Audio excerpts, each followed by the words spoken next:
These are the answers to homework 3K. Here are the definitions I would like you to know. And now let's go to the questions. Question number 1. The cells of a redwood tree have a concentration of sodium chloride of approximately 0.25 molar greater than the groundwater.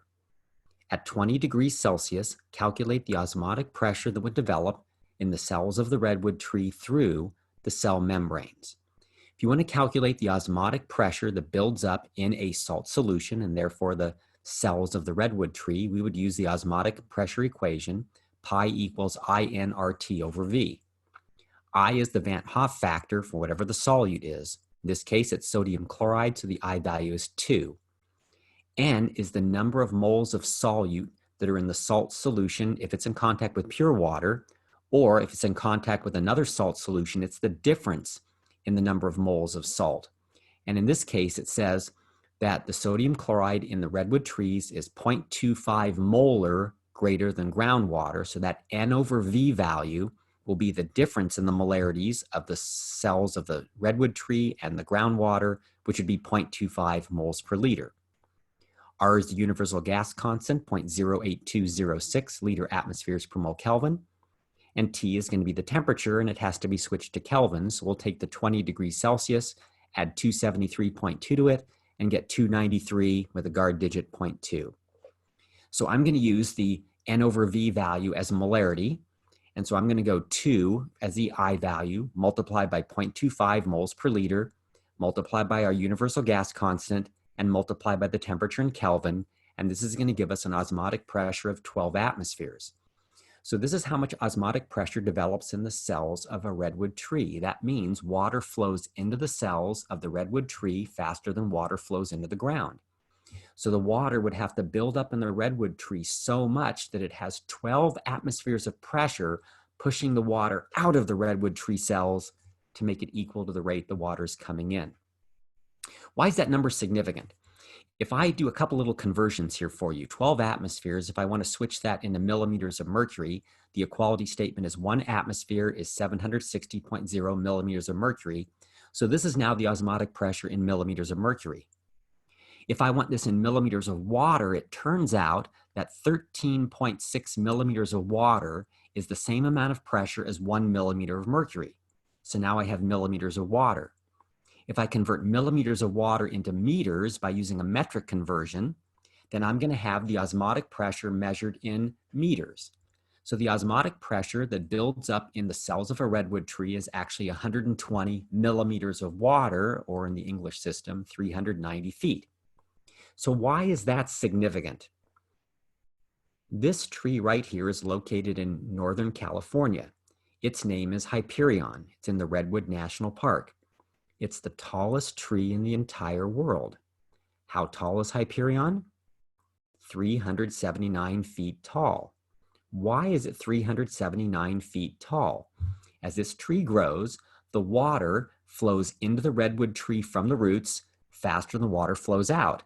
And the water will continue to climb in the redwood tree and build up osmotic pressure. It climbs and climbs and climbs. How high could it go to? It could go all the way to 390 feet. Once the water has reached 390 feet, then if any little leaf grows at 391 feet, the water will not be able to go any higher to it. Leaves will not grow above 390 feet. So this is actually a ceiling for how tall redwood trees can grow. They're the tallest trees in the world. You're never going to see a redwood tree any taller than 390 feet. There have been other ones in the past that have been in the 380s, but they've fallen down or died or whatnot. So this is now the tallest tree in the world. But the reason the redwood trees have a finite height to them has to do with osmotic pressure.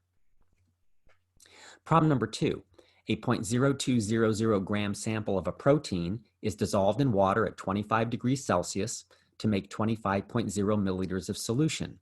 The osmotic pressure of the solution is 0.56 torr. What is the molar mass of the protein? So if we're using any colligative property to calculate molar masses, our final step will be grams of the unknown substance divided by moles of the unknown substance. In this problem, we've made a solution. We've dissolved 0.0200 grams of a protein. We know its mass.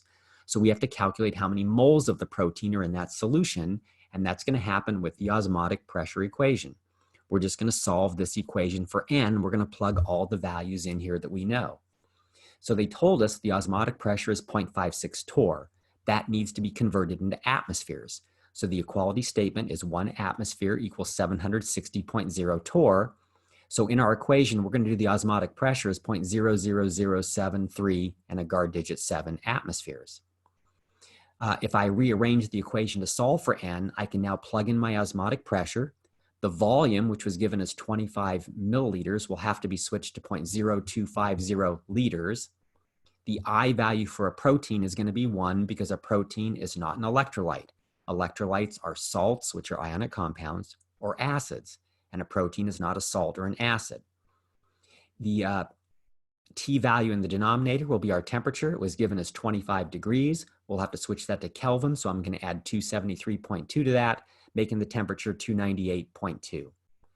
So when we multiply these out, our osmotic pressure was only 2 significant figures. We'll get a 2 significant figure answer, and I get 7.5 with a guard digit 2 times 10 to the minus 7th moles.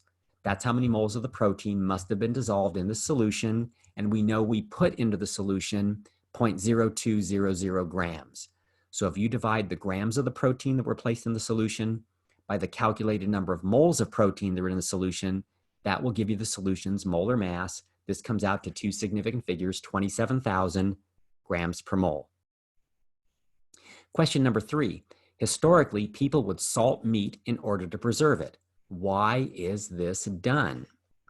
Well, the reason you had to preserve meat is because meat would decay, and decay is the cause of bacteria. Bacteria would start growing on the meat, and then it would decay after that. You couldn't eat it or you may get sick. So people would put salt on top of the meat to prevent the bacteria from growing. How does that work? Well, the salt would dissolve in the water on the meat. That makes the solution on the meat really, really salty, has a really high salt concentration. So when a bacteria cell floats down and lands on the meat, the salt concentration of the bacteria cell is going to be low, and the concentration of salt in the liquid on the meat is going to be high.